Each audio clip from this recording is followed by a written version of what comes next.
मेरे प्रेमियों, सबसे पहले ये समझ लेना जरूरी है कि जीवन में गुरु बनाना क्यों आवश्यक है। तो जितने भी मंत्र हैं वो सब तो पुस्तकों में भी लिखे गए हैं, पर गुरु के द्वारा ही दिया हुआ मंत्र सिद्ध क्यों होता है, वही काम क्यों करता है। गुरु की जीवन में आवश्यकता क्यों है।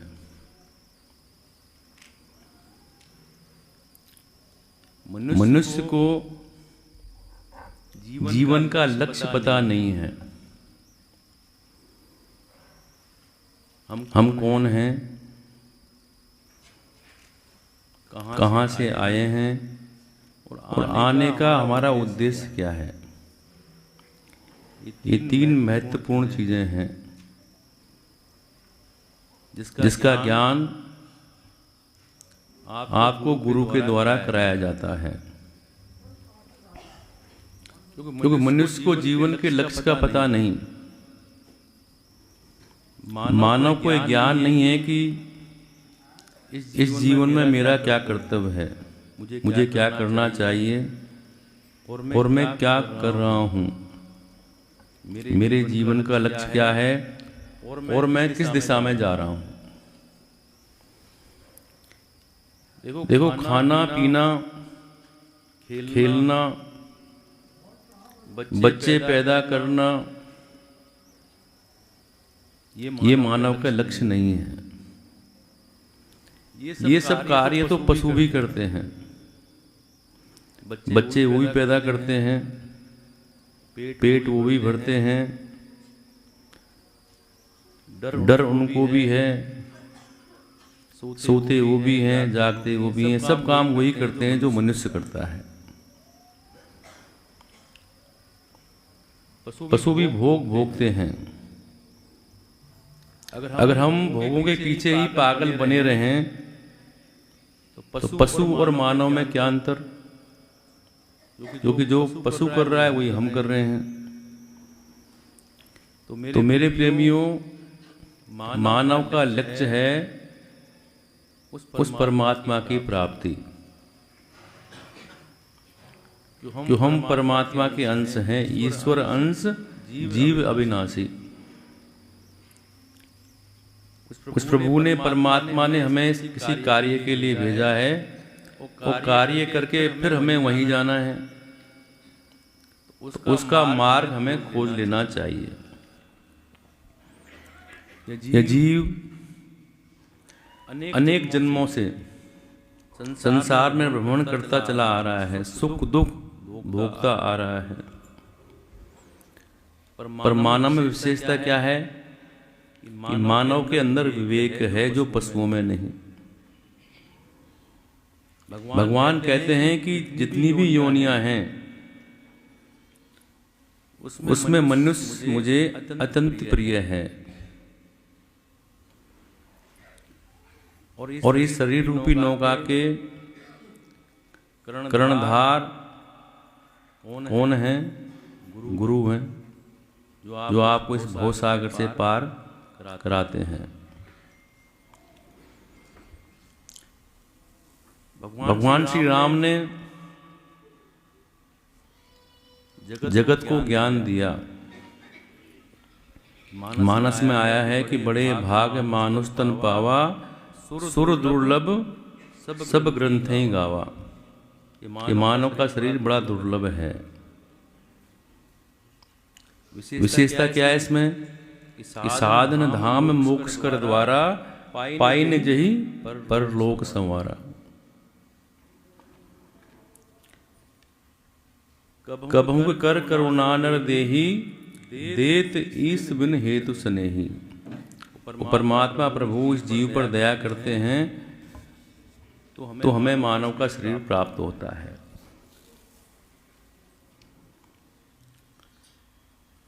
उसमें भगवान का कोई स्वार्थ नहीं होता। जो है देत ईस बिनु हेतु स्नेही, वो करुणा करते हैं, कृपा करते हैं तो आपको मानव का शरीर प्रदान करते हैं। तब जीव गर्भ में होता है, मरने से 1000 गुना ज्यादा दर्द दुख जीव को गर्भ में होता है। हम उल्टे टंगे होते हैं मल मूत्र मांस के बीच में। ये जीव जब भगवान से प्रार्थना करता है अंदर, हे प्रभु इस नरक से हमें बाहर निकालो, हम आपका नाम लेंगे, अच्छा कर्म करेंगे, जिसके लिए आप भेज रहे हो वो कार्य करेंगे। ऐसा जीव गर्भ के अंदर भगवान से प्रार्थना करता है। तब भगवान कृपा करके वो जीव बाहर आता है।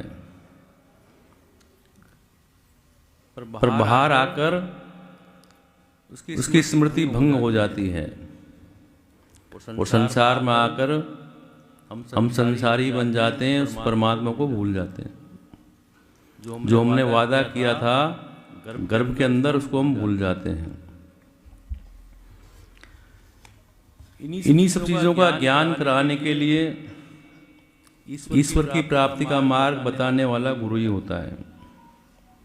इसलिए गुरु का महत्व शास्त्रों में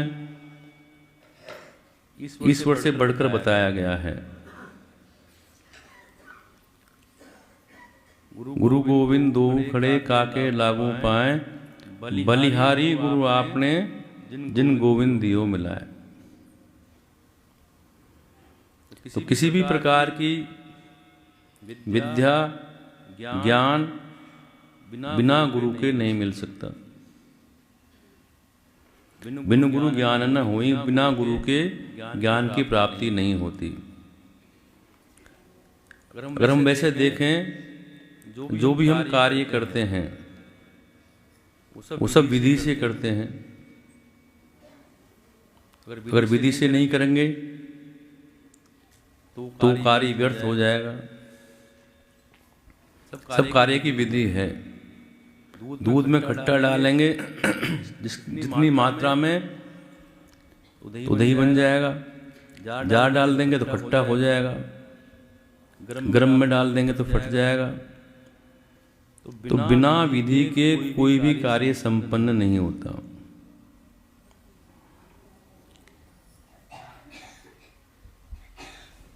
हमारे पाप कर्मों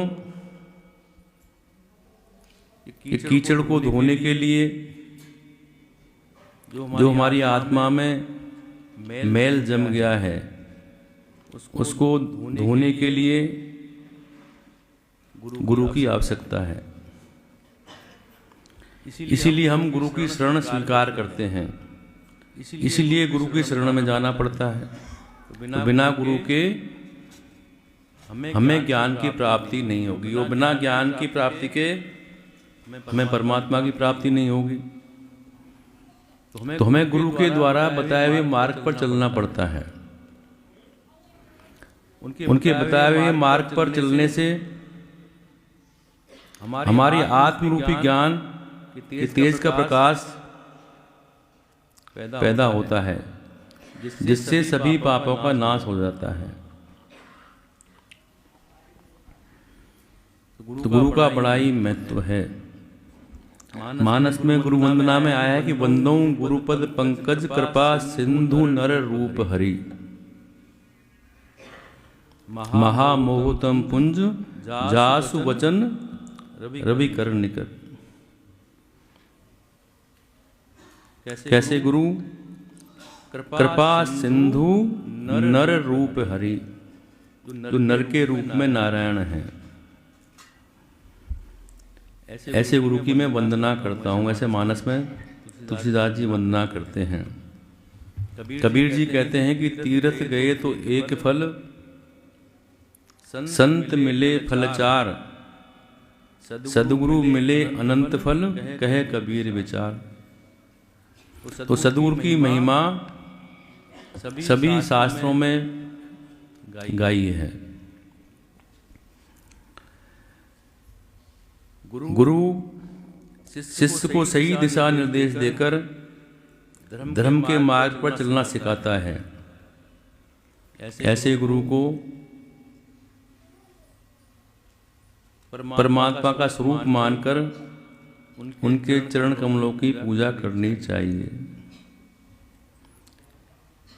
जो हम गुरु का ध्यान करते हैं तो सबसे पहले यही बोलते हैं, गुरुर ब्रह्मा गुरुर विष्णु गुरुर्देव महेश्वर गुरुर साक्षात परब्रह्म तस्मै श्री गुरुवे नमः। अगर हम गुरु के अंदर उस परमात्मा ब्रह्म को देखेंगे तो गुरु वही कार्य करेगा जो परमात्मा कर सकते हैं। अगर गुरु के अंदर आप मानव का रूप देखेंगे तो आपको कुछ मिलने वाला नहीं है। यहाँ दृष्टि का फर्क है।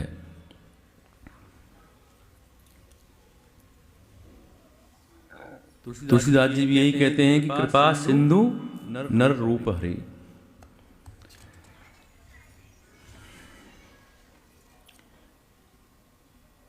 कुछ चीजें हैं जो हमें ध्यान रखने योग्य हैं। गुरु के सामने शिष्य को पूर्ण मर्यादा का पालन करना चाहिए। गुरु के वचनों का पालन करना चाहिए। गुरु के वचनों पर शंका नहीं होनी चाहिए। गुरु को एक सामान्य शरीरधारी नहीं समझना चाहिए। गुरु का शरीर महत्वपूर्ण नहीं है, उसके अंदर जो गुरु तत्व है वो महत्वपूर्ण है। राजा जनक ने 12 वर्ष के अष्टावक्र जिसे ज्ञान प्राप्त किया, जिनका शरीर 8 जगह से टेढ़ा मेढ़ा था।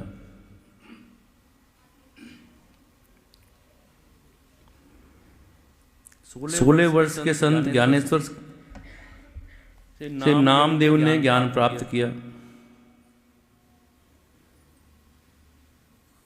तो यहाँ पर गुरु के बारे में बताया कि उसकी कोई आयु नहीं होती, उसका कोई रूप नहीं होता, उसके अंदर गुरु तत्व होता है।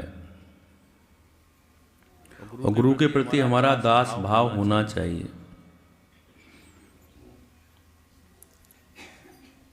गुरु की कभी निंदा नहीं करनी चाहिए और ना ही सुननी चाहिए।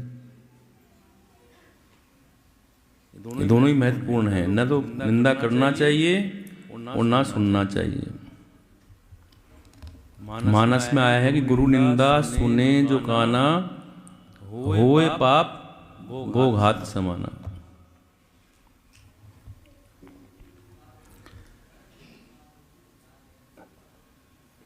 सबसे पहले मैंने आपको गुरु के स्वरूप, गुरु के प्रति हमारा क्या कर्तव्य होना चाहिए और जीवन में गुरु बनाना क्यों आवश्यक है, इसके बारे में बताया। सभी संतों का कहना है और शास्त्रों में भी आया है कि मनुष्य चाहे चारों वेद शास्त्र पढ़ ले, फिर भी गुरु के बिना ज्ञान की प्राप्ति नहीं होती।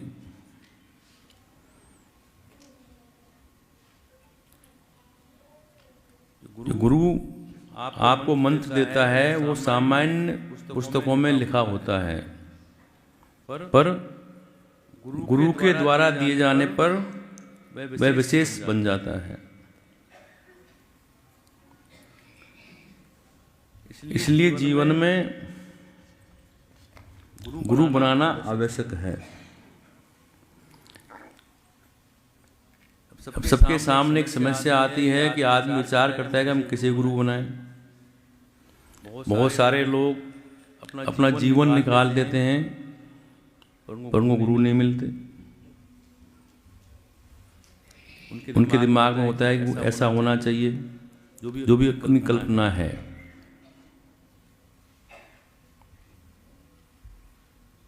पर श्री गुरु महाराज कहा करते थे कि गुरु के बारे में कि गुरु कैसा होना चाहिए, गुरु किसे बनाए, तो अपनी सामान्य भाषा में बोलते थे, गुरु जिसके दर्शन मात्र से हमारा मन प्रसन्न हो जाए, हमारे अंदर धैर्य शांति आ जाए, हमारा रोम रोम रोमांचित हो जाए, जिसके सामने जाकर हम अपना सब सुख दुख भूल जाएं और हमारा मन करे कि हम इनके चरणों में लेट जाएं। वही सद्गुरु है। गुरु के अनन्य कार्य हैं। सबसे पहला कार्य गुरु का है ज्ञान देना। दूसरा कार्य गुरु का है जन्म मरण से छुटकारा और परमात्मा की प्राप्ति कराने का मार्ग बताना। तीसरा काम गुरु का है कि आपके अंदर बोध उत्पन्न कराना कि हम कौन हैं, किसने हमें भेजा है, हम क्या करने आए हैं, हम क्या कर रहे हैं। चौथा कार्य गुरु का है पथ प्रदर्शक, आपको मार्ग बताना। पांचवा कार्य गुरु का है आपको सूचना देना। कभी कभी संत महापुरुष गुरु अपने शिष्य को सावधान कर देते हैं कि तुम्हारे जीवन में ये घटना घटने वाली है, सावधान हो जाओ, तुम सही मार्ग पर नहीं चल रहे हो, समझ जाओ। ये काम भी गुरु का है। और छठा काम गुरु का है शंका का समाधान करना। आपके मन में कोई शंका है, जिज्ञासा है, धार्मिक आध्यात्मिक, उस शंका का समाधान आप गुरु से पूछ सकते हो। ये 6 कार्य गुरु के बताए गए हैं।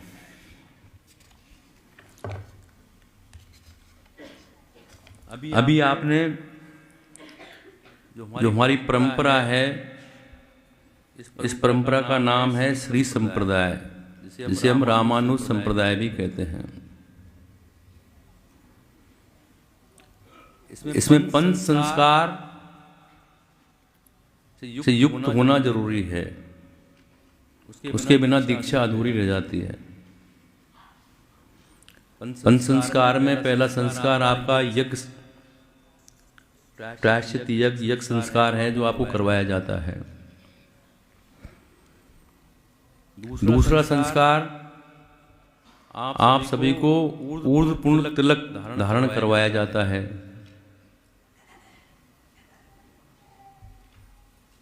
तीसरा संस्कार आपको भगवान के आयुध शंख और चक्र दोनों भुजाओं पर आपके अंकित किए जाते हैं। चौथा संस्कार वो नाम दीक्षा का है, जो आपको नाम दिया जाता है। और पांचवा संस्कार है शरणागति का। आपको भगवान परमात्मा जिसका आपको नाम दिया जा रहा है, उसकी शरणागति कराई जाती है। ऐसे करके पंच संस्कार पूर्ण होते हैं, तभी दीक्षा पूर्ण होती है।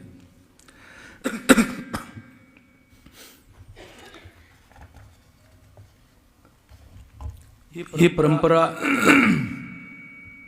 दीक्षा की अनादिकाल से चली आ रही है।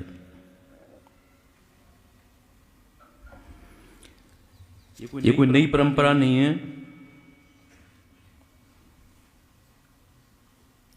जब से सृष्टि की रचना हुई है, तब से दीक्षा की परंपरा चली आ रही है। सबसे पहले दीक्षा भगवान श्रीमन नारायण ने लक्ष्मी जी को दी। लक्ष्मी जी ने विश्वक्सेन जी को दी और विश्वक्सेन जी ने ब्रह्मा जी को दी। ब्रह्मा जी ने सनकादिक ऋषियों मुनियों को दीक्षा दी। और आगे चलकर ये परंपरा जो हमारे 1005 वर्ष पूर्व रामानुज स्वामी जी हुए, उन्हें इस परंपरा को आगे बढ़ाया और ये परंपरा आज तक चली आ रही है। तो गुरु भी परंपरागत होना चाहिए, जो परंपरा से जुड़ा हो। भगवान से लेके आज तक की जो कड़ी है, उस कड़ी से गुरु होना चाहिए। हमारी सनातन परंपरा में 4 संप्रदायों का उल्लेख आता है जो नादिकाल से चली आ रही हैं। ब्रह्म संप्रदाय, रुद्र संप्रदाय, श्री संप्रदाय और कुमार संप्रदाय। आप दीक्षा लेने जा रहे हैं वो है श्री संप्रदाय, जिसे रामानुज संप्रदाय भी कहा जाता है।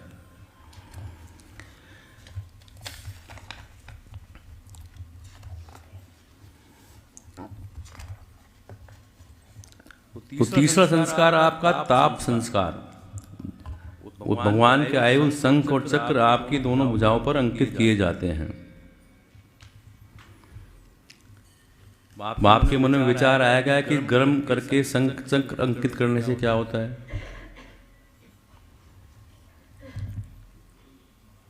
तो ये भगवान के आयुध सभी पापों को नष्ट करने वाले हैं और शांति प्रदान करने वाले हैं।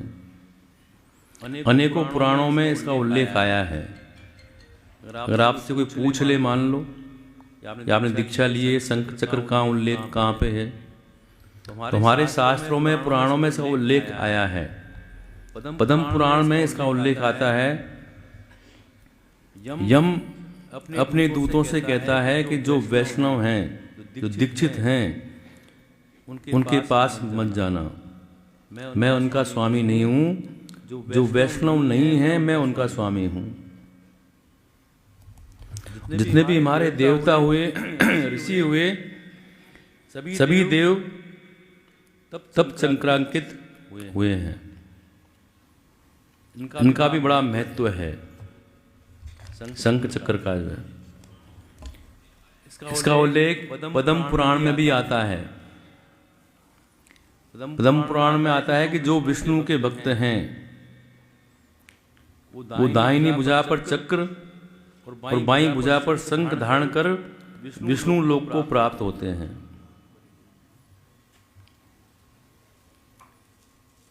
फिर इसका प्रमाण ब्रह्म वैवर्त पुराण में आया है। उसमें भगवान कहते हैं कि हे भूदेवी, मेरी बात सुनो। जहाँ संक्रांकित मनुष्य रहता है, वहां से 3 योजन दूरी तक मेरा निवास रहता है।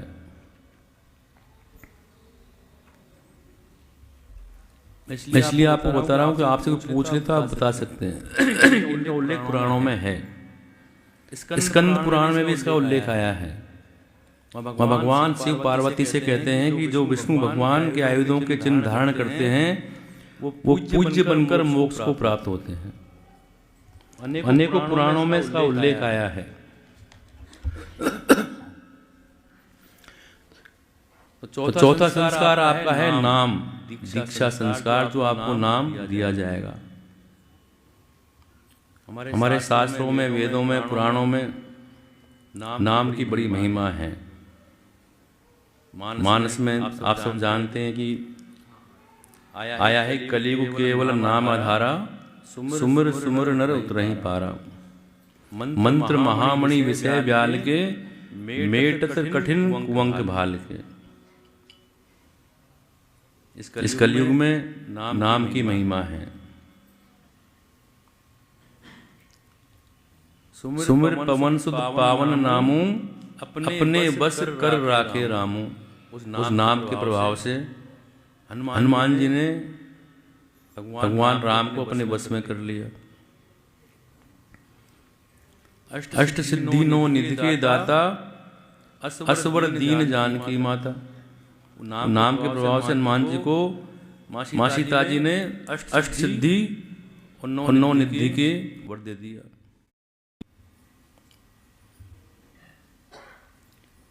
महिमा जास जान गण राऊ, प्रथम पूजित नाम प्रभाऊ।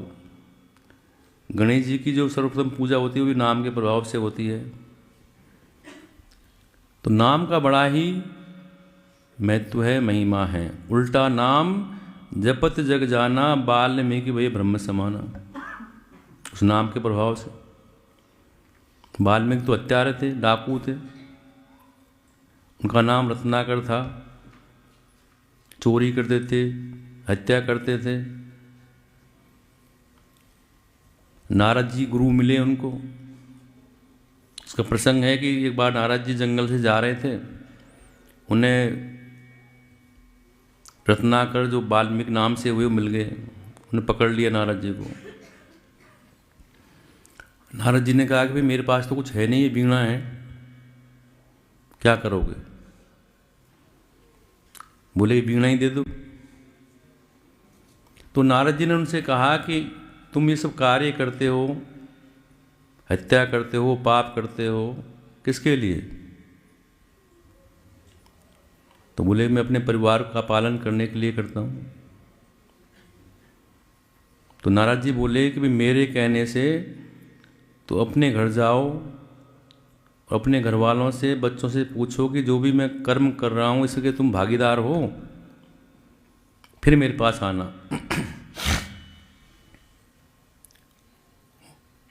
वो कहने लगा कि तुम भाग जाओगे तो करे मुझे रस्सी से बांध दो। तो नारद जी को रत्नाकर ने रस्सी से पेड़ के बांध दिया और अपने घर चले गए। घर जाकर बच्चों से पूछा, पत्नी से पूछा भी जो भी मैं ये हत्या करता हूँ, पाप कर्म करता हूँ, तुम्हारा जीवन यापन करता हूँ, इसमें तुम इस पाप के भागीदार हो, हिस्सेदार हो? सबने मना कर दिया कि नहीं। तभी रत्नाकर को ज्ञान प्राप्त हो गया। वापस लौट कर आए, नारद जी के चरणों में पड़ गए। नारद जी ने वहीं उनको मंत्र दिया और बोल गए कि यहीं बैठकर इस मंत्र का जाप करते रहो। उस मंत्र के प्रभाव से रत्नाकर डाकू ब्रह्म ऋषि बन गए। इतना बड़ा प्रभाव है इस नाम का। तो वो चौथा संस्कार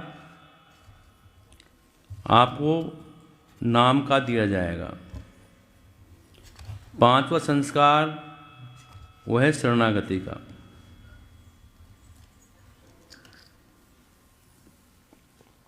वो महत्वपूर्ण है।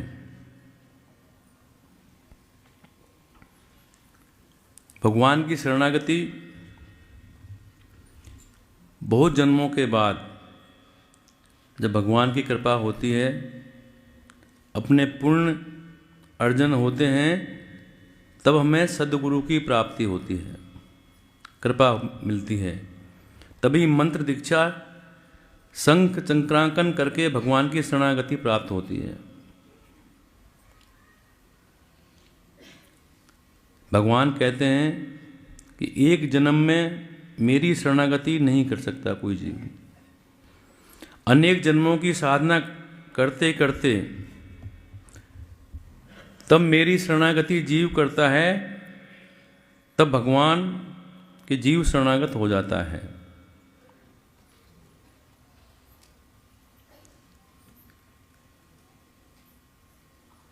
गीता में भगवान श्री कृष्ण ने अर्जुन को उपदेश किया।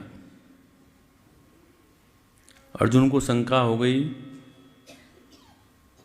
युद्ध के मैदान में कि मेरे सामने मेरे भाई, बंधु, गुरुजन, मेरा परिवार सामने है, इनसे कैसे युद्ध करूं? युद्ध में अगर हम जीत भी गए तो हमें पाप लगेगा, हम नरक में जाएंगे। ऐसा विचार विषाद में अर्जुन पड़ गए। तो भगवान श्री कृष्ण ने युद्ध के मैदान में अर्जुन को गीता का उपदेश दिया।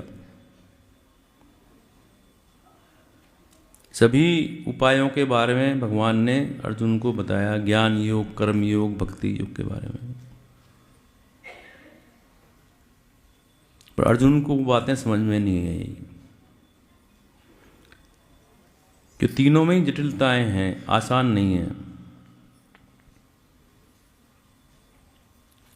भगवान कहते हैं ज्ञानियों को मैं सुलभ हूं, मिल जाता हूं। पर ज्ञानी कैसा होना चाहिए? जो सब में परमात्मा को देखे। वो बड़ा मुश्किल है। फिर भगवान ने कर्मयोग के बारे में बताया, कर्मयोगी को मैं सुलभ हूँ, मिल जाता हूँ। तो कर्मयोगी कैसा होना चाहिए? जिसने अपना मन इंद्रियों को काबू में कर लिया हो। और वो किसी के काबू में होते नहीं। तो अर्जुन ने वो भी स्वीकार नहीं किया। फिर भगवान ने कहा कि भक्त को मैं सुलभ हूँ, भक्ति से मैं मिल जाता हूँ। पर भगवान कहते हैं भक्ति कैसी होनी चाहिए? अखंड होनी चाहिए, निरंतर। अगर उसमें ब्रेक आ गया तो निष्फल हो गई। जिंदगी भर हमने भजन किया, माला की, और आखिरी समय में हमारा ध्यान कहीं और चले गया, बच्चों की तरफ गया, पैसे की तरफ गया, तो हमें वही गति प्राप्त होगी, अंतामति सा गति।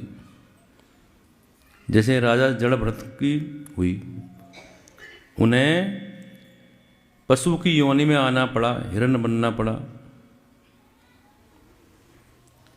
तो आखिर में भगवान शरणागति का संदेश देते हैं कि सर्वधर्मान परित्यज्य मामेकम शरणं व्रज अहम त्वाम सर्व पापेभ्यो मोक्षयिष्यामि मा शुचः। भगवान कहते हैं कि सर्वधर्मान परित्यज्य, सभी धर्मों का त्याग करके,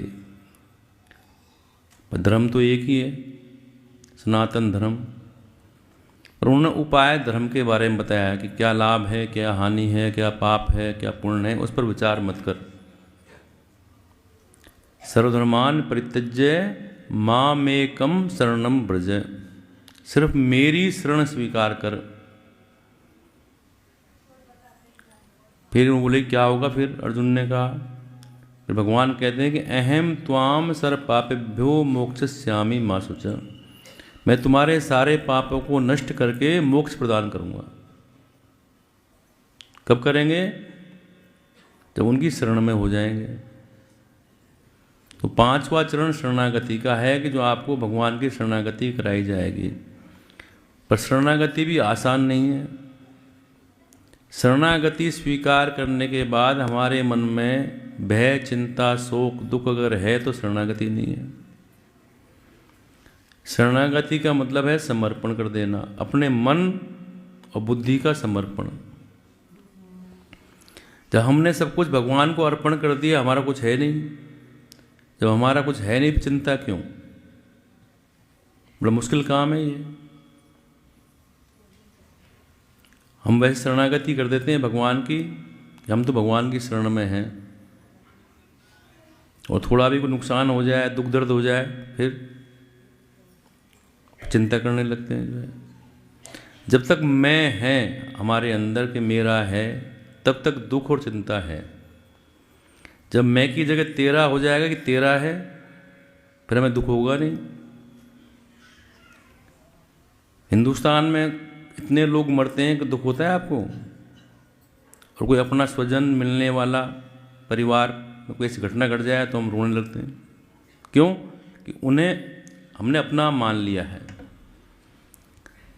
तो शरणागति करने के बाद हमारे मन में सुख, दुख, भय, चिंता नहीं रहनी चाहिए। सब कुछ परमात्मा का है, वही करने वाले हैं, हम अपना कर्म कर रहे हैं, ऐसा विचार हमारे मन में होना चाहिए। जो है परमात्मा का है, और परमात्मा आपसे कुछ लेने वाले हैं नहीं। अगर आप मान लोगे कि सब कुछ परमात्मा का है, ये बच्चे परमात्मा के हैं, घर परमात्मा का है, गाड़ी परमात्मा के हैं, तो भगवान तो आएंगे नहीं गाड़ी में बैठने के लिए, नहीं आपका घर लेके जाएंगे वो। ऐसा विचार हमें मन में रखना है बस। सबसे बड़ा फायदा शरणागति में है कि शरणागति करने के बाद भगवान हमारे अवगुणों को नहीं देखते। अगर हमसे कोई गलत काम हो भी जाता है तो भगवान उसको देखते नहीं हैं,